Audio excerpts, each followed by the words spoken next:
Good morning students. Last video में हमने characteristics properties के बारे में पढ़ा, उसके इंट्रोडक्शन पार्ट के बारे में डिस्कस किया। Now we will discuss about the chemical equation. Chemical equation के बारे में डिस्कस करेंगे। The method of representing a chemical equation with the help of symbol and formula. Symbol और फॉर्मूले की हेल्प से हम किसी भी केमिकल रिएक्शंस को रिप्रेजेंट करेंगे, उसको बोलते हैं केमिकल इक्वेशन। जैसे हम देख रहे हैं यहाँ पे क्या लिखा हुआ है, the method of representing the chemical equation with the help of the symbol and formula. उसको सिंबल और फॉर्मूले की हेल्प से हम उसको राइट करेंगे, उसको हम क्या बोलते हैं, केमिकल इक्वेशन। जैसे मैंने यहाँ पे वर्ड में राइट किया है जिंक प्लस सल्फ्यूरिक एसिड, तो ये उसकी क्या होगी, वर्ड इक्वेशन होगी। उसके बाद मैंने इसको सिंबल्स की फॉर्म में राइट किया, जैसे जिंक का सिंबल Zn है, सल्फ्यूरिक एसिड का सिंबल H2SO4 है, जिंक सल्फेट का सिंबल ZnSO4 है और हाइड्रोजन का सिंबल H2 है। तो मैंने इसको सिंबल की हेल्प से फिर वर्ड की हेल्प से उसको राइट किया, उसको हम बोलते हैं केमिकल इक्वेशन। और इसमें इससे कुछ एक दो पॉइंट है कि उस केमिकल रिएक्शन के बीच में एरो का साइन होना चाहिए, और वो एरो का साइन कैसे होना चाहिए, रिएक्टेंट से प्रोडक्ट की तरफ होना चाहिए। Clear? The arrow sign pointed towards the right side is put between the reactant and product. जो हमने एरो साइन लगाना है वो एरो साइन किसकी तरफ पॉइंटेड आउट हो, राइट साइड की तरफ। इसका मीनिंग ये होगा कि रिएक्टेंट से क्या बन रहा है, प्रोडक्ट बन रहा है। क्लियर? और जो एरो का साइन है वो किस किस के बीच में आएगा, रिएक्टेंट और प्रोडक्ट के बीच में आएगा। इट मींस रिएक्टेंट से क्या बन रहा है, प्रोडक्ट बन रहा है। क्लियर? जैसे एग्जांपल गिवन है Mg+O2 give rise to MgO। अब इसमें हम क्या देख रहे हैं, this equation is unbalance. Unbalance क्यों है, क्योंकि हम यहाँ पे देख रहे हैं कि ऑक्सीजन के 2 मॉलिक्यूल्स हैं, यहाँ पे ऑक्सीजन का सिर्फ 1 है। This equation is unbalance. Such a chemical equation is called skeleton equation. Skeleton equation वो होती है जो इक्वेशन क्या हो, अनबैलेंस। अनबैलेंस का मतलब लेफ्ट साइड पे जितने एटम्स हैं वो right side of atom equal ना हो, मतलब number of atoms of the each element the same on both sides. ये चेक करने की नंबर ऑफ एलिमेंट दोनों साइड में क्या होना चाहिए, इक्वल होना चाहिए। जो अगर नहीं है तो उस केस में क्या होगा, वो इक्वेशन क्या होगी, अनबैलेंस होगी। अनबैलेंस क्यों होगी, क्योंकि यहाँ पे जो इस रिएक्टेंट का मास होगा वो इसके प्रोडक्ट के इक्वल नहीं होगा। इसलिए हम इसको बैलेंसिंग भी करेंगे आगे कि कैसे इक्वेशन किसी इक्वेशन को बैलेंस करते हैं। जैसे फॉर एग्जांपल गिवन है Zn+HCl give rise to ZnCl2+H2। इसमें देख लो क्लोरीन के 2 एटम है और यहाँ पे क्लोरीन का 1 एटम है, यहाँ पे हाइड्रोजन के 2 एटम है, यहाँ पे हाइड्रोजन का भी 1 एटम है। तो ये इक्वेशन क्या हुई, अनबैलेंस हुई, क्योंकि जो रिएक्टेंट का टोटल मास होगा वो प्रोडक्ट के टोटल मास के इक्वल नहीं होगा। Such a chemical equation is called skeleton equation. उस केमिकल इक्वेशन को हम क्या बोलते हैं, स्केलेटन इक्वेशन। मतलब स्केलेटन इक्वेशन क्या होगी, जो इक्वेशन क्या होगी, अनबैलेंस होगी। अनबैलेंस का मीनिंग क्या होगा कि जिसमें मास क्या होगा, दोनों साइड पे सेम नहीं होगा, उस इक्वेशन को हम बोलते हैं that is skeleton equation. Okay, the next is word equation. मतलब उसको वर्ड्स की फॉर्म में राइट करना। जैसे वर्ड की फॉर्म में राइट भी किया हुआ है zinc plus sulphuric acid give rise to zinc sulphate plus hydrogen. मतलब जिस इक्वेशन को हम वर्ड की फॉर्म में राइट कर रहे हैं उस इक्वेशन को बोलते हैं वर्ड इक्वेशन। ये किस फॉर्म में थे, सिंबल फॉर्म में, ये किस फॉर्म में, वर्ड फॉर्म में। The zinc metal react with the sulphuric acid. जब जिंक सल्फ्यूरिक एसिड के साथ रिएक्ट करेगा to form the zinc sulphate, तो क्या बनेगा उस केस में, zinc sulphate and hydrogen gas. This is known as a word equation. मतलब उसकी डिस्क्रिप्शन को हमने एक सेंटेंस की फॉर्म में राइट कर दिया, एक वर्ड के फॉर्म में राइट कर दिया, उस इक्वेशन को बोलते हैं word equation. It has the following point. इससे क्या पॉइंट है, ये word equation change of reactant to product through an arrow place between them. हमें पता ही है कि रिएक्शन में क्या होगा, रिएक्टेंट और प्रोडक्ट के बीच में कुछ ना कुछ एरो आएगा और वो एरो क्या इंडिकेट करेगा कि रिएक्टेंट से क्या बन रहा है, प्रोडक्ट बन रहा है। Clear? The reactant are written on the left side with a plus sign between them. Reactant को हमेशा लेफ्ट साइड में राइट करेंगे और बीच में साइन किसका आएगा, प्लस का। And the product are written on the right side with a plus sign between them. जैसे हमने रिएक्टेंट को लेफ्ट साइड में राइट किया, बीच में साइन किसका है, प्लस का, ऐसे हम प्रोडक्ट को राइट करेंगे, बीच में साइन किसका आएगा, प्लस का। Clear? The arrow sign towards the product. जो एरो का साइन आएगा वो किसकी तरफ आएगा, प्रोडक्ट की तरफ। मतलब इसके वही पॉइंट था रखे जो हमने पहले रीड करे।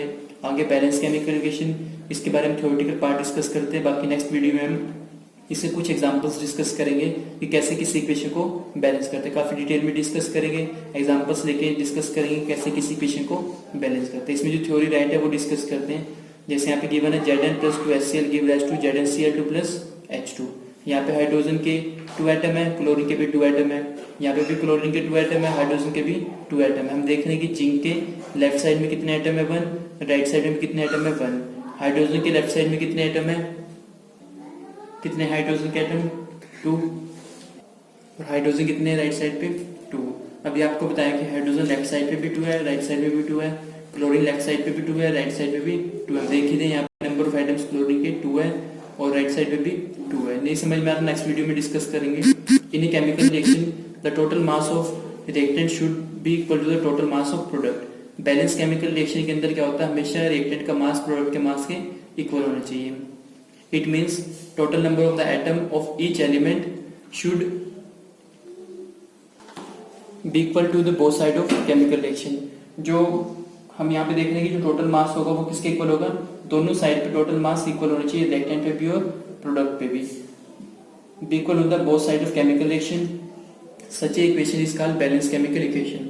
उस इक्वेशन को क्या बोलते हैं, बैलेंस केमिकल इक्वेशन, जिसमें लेफ्ट हैंड साइड का मास और राइट हैंड साइड का मास इक्वल होना चाहिए, या फिर ये कह सकते हैं कि equal number of atom on the different element in reactant and product. Reactant और प्रोडक्ट के अंदर जो एलिमेंट्स हैं वो उसमें नंबर ऑफ आइटम्स क्या होनी चाहिए, सेम होनी चाहिए। क्लियर, हम तब कह सकते हैं कि वो इक्वेशन क्या होगी, दैट इज बैलेंस होगी। जैसे हम यहाँ देख ही रहे हैं 2mg plus O2 give rise to 2mg। यहाँ पे हम क्या देख रहे हैं कि जो ऑक्सीजन के जो नंबर ऑफ एटम है, जो मैग्नीशियम के नंबर ऑफ एटम्स है, दोनों साइड के इक्वल है, रिएक्टेंट में भी और प्रोडक्ट में भी। मतलब दोनों का मास भी क्या होगा, इक्वल होगा, दोनों के अंदर नंबर ऑफ एटम्स भी क्या होंगे, इक्वल होंगे। क्लियर। उसके बाद नेक्स्ट है unbalance chemical equation. Unbalance chemical equation क्या है, an unbalance chemical equation has a unequal number of atom on both on the one or more element in the reactant and product. मतलब वही है कि जिसके अंदर अनइक्वल नंबर ऑफ एटम्स हो, या फिर ये कह सकते हैं कि अनइक्वल मास हो, और जिसके अंदर अनइक्वल नंबर ऑफ एटम्स हो या फिर उसका अनइक्वल मास हो, कहाँ पे, रिएक्टेंट और प्रोडक्ट में, उस इक्वेशन को हम बोलते हैं अनबैलेंस केमिकल इक्वेशन। या फिर इसकी ये डेफिनेशन गिवन है, the number of atoms of the different element on both sides of the equation are not equal. जैसे हम यहाँ पे देख रहे हैं कि हाइड्रोजन के 2 एटम है, हाइड्रोजन के 2 एटम है, ऑक्सीजन के 2 एटम है, बट यहाँ पे ऑक्सीजन के 1 एटम है, इसलिए ये इक्वेशन बैलेंस नहीं है। क्लियर। जैसे टेबल में बना हुआ है, टेबल में भी देख रहे हैं कि इक्वेशन बैलेंस नहीं है। Clear. The next is unbalance chemical equation. वही है कि स्केलेटन इक्वेशन जो हमने पढ़ा था कि जिसमें unequal number of atoms on the one or more element in the reactant and product, कि जिसके अंदर ये हमने टॉपिक पढ़ लिया अभी, अनबैलेंस केमिकल इक्वेशन। उसके बाद हमारे पास ये पैराग्राफ की बना है, इसमें क्या लिखा हुआ है, from the above equation it contain the 2 oxygen atom in the reactant but only 1 oxygen atom in the product. यहाँ से 1 मार्क्स का क्वेश्चन अक्सर पूछा जाता है। अभी आपको बताऊंगा क्वेश्चन क्या बनेगा। It contain the 2 oxygen atom in the reactant. हम देख रहे हैं कि रिएक्टेंट के अंदर ऑक्सीजन के 2 एटम है, प्रोडक्ट के अंदर ऑक्सीजन का सिर्फ 1 एटम है। It appear as if the 1 oxygen atom has destroyed in the chemical reaction. इसके अंदर क्या हो रहा है कि जो 1 ऑक्सीजन एटम वो डिस्ट्रॉय हमें होता हुआ दिख रहा है कि 1 ऑक्सीजन एटम क्या हो गया, डिस्ट्रॉय हो गया। This can not be happen, but actual में ऐसा नहीं होता। क्यों नहीं होता, क्योंकि हमने एक लॉ पढ़ा हुआ है, law of conservation of mass. Law of conservation of mass में क्या था कि matter can neither be created nor be destroyed, it can be change into the matter can neither be created nor be destroyed in a chemical reaction. It means total mass of the all the reactant must be equal to the total mass of product. मतलब इसका meaning क्या हुआ कि matter कभी भी ना create किए जा सकते, ना कभी भी डिस्ट्रॉय किए जा सकते। मतलब यहाँ से ऑक्सीजन लॉस नहीं हुआ, यहाँ से ऑक्सीजन डिस्ट्रॉय नहीं हुआ। मतलब ये इक्वेशन अनबैलेंस जरूर है, यहाँ से ऑक्सीजन डिस्ट्रॉय नहीं हुआ।